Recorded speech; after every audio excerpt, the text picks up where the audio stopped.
नमस्कार मित्रांनो, स्वागत आहे तुमचं आपल्या भक्ती आणि वास्तू चॅनलवर. आजचा हा व्हिडिओ खूप खास आहे, कारण आज मी तुम्हाला असे काही सोपे आणि घरगुती वास्तू उपाय सांगणार आहे, जे फक्त 7 दिवस मनापासून केले तर घरातील नकारात्मकता कमी होऊ शकते. घरात सतत भांडण होत असेल, पैशाची अडचण असेल, कामात अडथळे येत असतील, मुलांचं अभ्यासात लक्ष लागत नसेल किंवा घरात शांतता राहत नसेल, तर हा व्हिडिओ शेवटपर्यंत नक्की पहा. कारण आजचा प्रत्येक उपाय अत्यंत सोपा आहे आणि अनेक लोकांनी हे उपाय करून सकारात्मक बदल अनुभवले आहेत. मित्रांनो, अनेक वेळा आपण मेहनत खूप करतो, पण तरीही घरात सुख समाधान राहत नाही. काही ना काही अडचणी सुरूच राहतात आणि मग आपण विचार करतो की नेमकं चुकताय कुठे.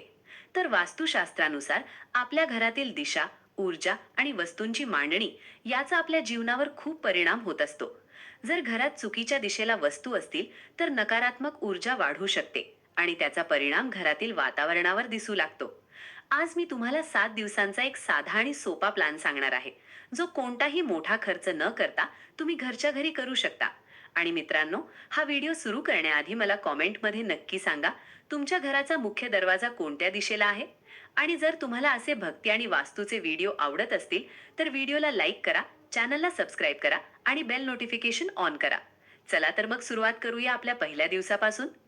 मित्रांनो, सर्वात आधी आपण समजून घेऊया की वास्तुदोष म्हणजे नेमकं काय. वास्तुशास्त्रानुसार प्रत्येक दिशेची एक वेगळी ऊर्जा असते. उत्तर दिशा धनाशी संबंधित मानली जाते. पूर्व दिशा सूर्य आणि सकारात्मकतेशी जोडलेली असते. दक्षिण दिशा स्थैर्य दर्शविते, तर पश्चिम दिशा प्रगतीशी संबंधित मानली जाते. आणि जेव्हा या दिशांमध्ये चुकीच्या वस्तू ठेवल्या जातात, तेव्हा घरात असंतुलन निर्माण होऊ शकतं. उदाहरणार्थ, अनेक घरांमध्ये उत्तर दिशेला जड वस्तू ठेवल्या जातात किंवा ईशान्य कोपरा बंद ठेवला जातो. त्यामुळे पैशाचा प्रवाह मंदावतो. काही घरांमध्ये स्वयंपाकघर चुकीच्या दिशेला असल्याने घरात सतत आरोग्याच्या समस्या निर्माण होतात. आणि मित्रांनो, मी स्वतः अनेक लोकांकडून असे अनुभव ऐकले आहेत की छोटे छोटे बदल केल्यानंतर घरात सकारात्मक वातावरण निर्माण झालं. आता सुरू करूया दिवस पहिला. दिवस पहिला म्हणजे मुख्य दरवाजाची शुद्धी आणि सकारात्मक ऊर्जेचं स्वागत. सकाळी अंघोळ करून सर्वात आधी मुख्य दरवाजा स्वच्छ पाण्याने धुवा. त्यानंतर लाल चंदनाने किंवा कुंकवाने सुंदर स्वस्तिक काढा. मित्रांनो, वास्तुशास्त्रात स्वस्तिक हे शुभ चिन्ह मानलं जातं आणि असं मानलं जातं की यामुळे सकारात्मक ऊर्जा घरात प्रवेश करते. त्यानंतर घरात पडलेले तुटके सामान, फाटके कपडे किंवा निरुपयोगी वस्तू बाहेर काढा. कारण ज्या घरात जुनी आणि तुटकी वस्तू जास्त असतात, तिथे नकारात्मकता वाढते. घरात शक्यतो हिरवा, पिवळा किंवा हलके रंग वापरा, कारण हे रंग मनाला शांतता देतात. मित्रांनो, मी एक गोष्ट नेहमी सांगते, घरात शांती हवी असेल तर सर्वात आधी घर स्वच्छ आणि प्रसन्न असणं खूप गरजेचं आहे. हा उपाय करून रात्री देवासमोर दिवा लावा आणि मनापासून प्रार्थना करा. उद्या कॉमेंटमध्ये नक्की सांगा, तुम्ही हा उपाय केला का. आता येतो दिवस दुसरा. दिवस दुसरा हा धनप्रवाह आणि लक्ष्मी कृपेसाठी आहे. सकाळी 11 वाजण्याच्या आसपास घरातील तिजोरी किंवा पैसे ठेवण्याची जागा स्वच्छ करा. शक्य असल्यास तिजोरी उत्तर किंवा ईशान्य दिशेला ठेवा. वास्तुशास्त्रात ही दिशा धनासाठी शुभ मानली जाते. त्यानंतर तिजोरीवर थोडासा केसराचा लेप लावा आणि शांत मनाने हा मंत्र जपा. ओम श्रीम ह्रीम क्लीम महालक्ष्मी नमः. हा मंत्र किमान 108 वेळा जपा. मित्रांनो, मंत्र जपत असताना मन शांत ठेवा आणि घरात सुख समृद्धी यावी अशी भावना ठेवा. अनेक भक्त सांगतात की नियमित मंत्र जपामुळे घरातील वातावरणात सकारात्मक बदल जाणवतो आणि मनालाही शांतता मिळते. त्यानंतर तिजोरीत एक छोटीशी हळदीची गाठ ठेवा आणि लक्ष्मी मातेला नमस्कार करा. आता सुरू करूया दिवस तिसरा. दिवस तिसरा हा स्वयंपाक घराशी संबंधित आहे. कारण स्वयंपाकघर ही घराचं अन्नपूर्णा स्थान मानलं जातं. ज्या घरात स्वयंपाकघर स्वच्छ आणि व्यवस्थित असतं, त्या घरात आनंद आणि समाधान टिकून राहतं. सर्वात आधी आग्नेय कोपरा स्वच्छ करा, म्हणजे दक्षिण पूर्व दिशा. शक्य असल्यास त्या ठिकाणी छोटासा दिवा लावा. स्वयंपाक करताना अन्नात थोडासा पुदिना वापरा, कारण पुदिन्याचा सुगंध वातावरण प्रसन्न ठेवतो. गॅस जवळ तुरी डाळ किंवा तांदळाची छोटी पिशवी ठेवा. हे अन्न समृद्धीचं प्रतीक मानलं जातं. मित्रांनो, अनेक वेळा आपण स्वयंपाक करताना रागात किंवा तणावात असतो, पण लक्षात ठेवा, अन्नावर आपल्या भावनांचा परिणाम होतो. त्यामुळे स्वयंपाक करताना देवाचं नामस्मरण करा आणि आनंदी मनाने अन्न तयार करा. एका सबस्क्रायबरने मला सांगितलं की त्यांनी फक्त स्वयंपाकघर स्वच्छ ठेवण्याची सवय लावली आणि घरातील भांडण कमी झाली. आता येतो दिवस चौथा. दिवस चौथा हा बेडरूम आणि आरोग्यासाठी आहे. कारण आपली झोप चांगली असेल तर मन आणि शरीर दोन्ही निरोगी राहतात. बेड शक्यतो दक्षिण पश्चिम दिशेला ठेवा आणि झोपताना डोकं दक्षिणेकडे येईल याची काळजी घ्या.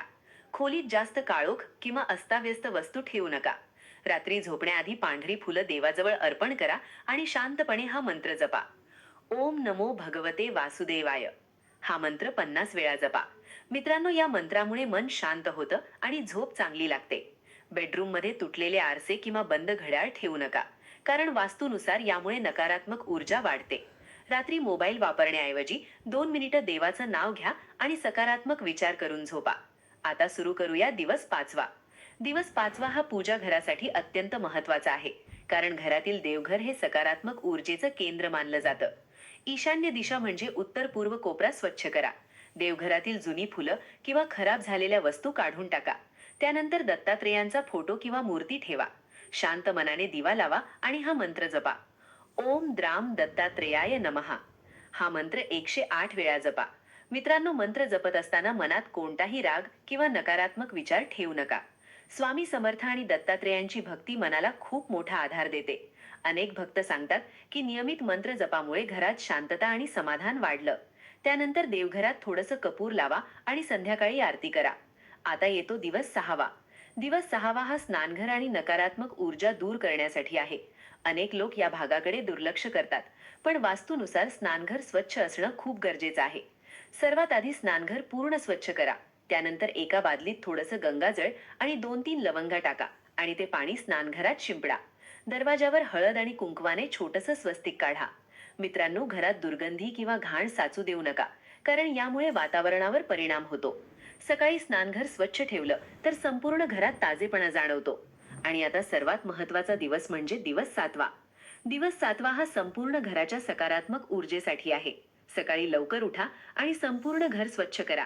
शक्य असल्यास अंगण किंवा घराच्या प्रवेशद्वाराजवळ गोमयाचा हलका लेप लावा, कारण आपल्या परंपरेत गोमय पवित्र मानलं जातं.